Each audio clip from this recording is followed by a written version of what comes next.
اب بھی وقت ہے تو باز آ جا، اپنے گناہوں کی توبہ کر لے۔ ایک دن ایسا آئے گا جب تیرے اوپر وہ گھڑی آئے گی، جب سینے سے بھی سانس اوپر چلی جائے گی، جب ڈاکٹر بھی لا علاج قرار دیں گے۔ اب علاج نہیں رہا، جان بس اب نکلنا چاہ رہی ہے۔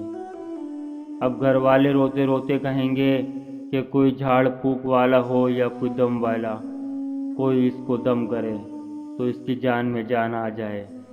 ڈاکٹروں نے تو اسے لا علاج قرار دے دیا ہے۔ اللہ فرماتا ہے یہ تو جھاڑ پھونک والے کو ڈھونڈ رہے ہیں کہ انسان کو معلوم ہو گیا ہے کہ اب موت آ گئی ہے۔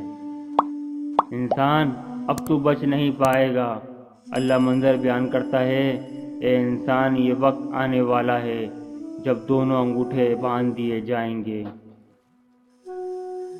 جب ناک میں روئی ٹھوس دی جائے گی۔ اے انسان اب بھی وقت ہے تو باز آ جا، جب اس کو کفن دے دیا جائے گا، جب غسال کے سامنے بے بس پڑے ہوں گے۔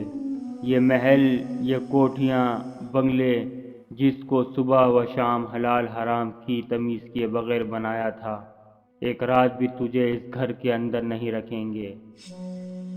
تیرے گھر والے بولیں گے کہ مہمانوں کو بھی جانا ہے، جلدی کرو، اس کو سپرد کراؤ۔ اب تجھ سے خوف آنے لگے گا۔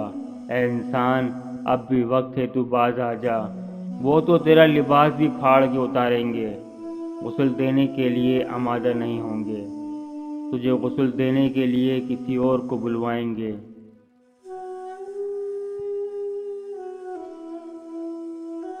اے انسان اب بھی وقت ہے تو باز آ جا، اپنے گناہوں کی توبہ کر لے۔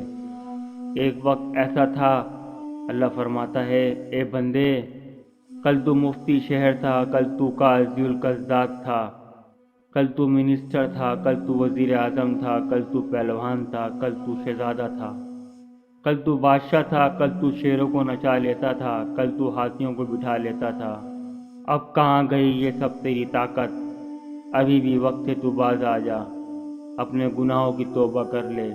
اے انسان اب بھی وقت ہے تو باز آ جا، تیری صورت کتنی گلابی تھی اور کیا نرگسی آنکھیں تھیں، اور تیری کیا خوبصورت رنگت تھی۔ جب تو چال چلتا تھا تو لگتا تھا کہ قیامت چل رہی ہے۔ تو کیا سمجھتا ہے کہ اللہ مرنے کے بعد دوبارہ زندہ نہیں کر سکتا؟ بے شک وہ دوبارہ زندہ کرے گا۔ اللہ اپنے بندے سے 5 سوال کرے گا، جس کا ایک سوال یہ ہوگا، بندے تو نے اپنی عمر کہاں گزاری، کہیں ضائع تو نہیں کر دی؟ تو نے اپنی جوانی کہاں گزار کر آیا؟ مجنوں تو بنا نہیں رہا، دیوانوں کی طرح تو نہیں گزار دی؟ تیری جوانی کسی چوک میں تو نہیں گزری، تیری جوانی آوارگی میں تو نہیں گزری؟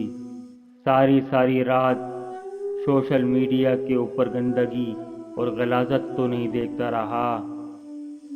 جواب نہ ہوا تو پھر کیا جواب دے گا؟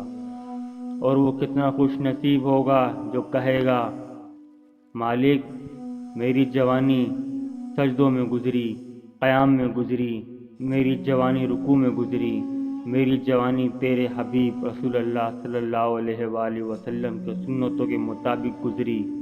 اے انسان اب بھی وقت ہے تو باز آ جا، جوانوں اپنی زندگی کو مالک کی دہلیز پہ لے آؤ، نبی صلی اللہ علیہ وآلہ وسلم کی سنت پر عمل کریں، نبی کریم صلی اللہ علیہ وآلہ وسلم کے طور طریقے پر زندگی گزاریں۔ جوانی کا ایک سجدہ بڑھاپے کے 100 سجدوں کے برابر ہے۔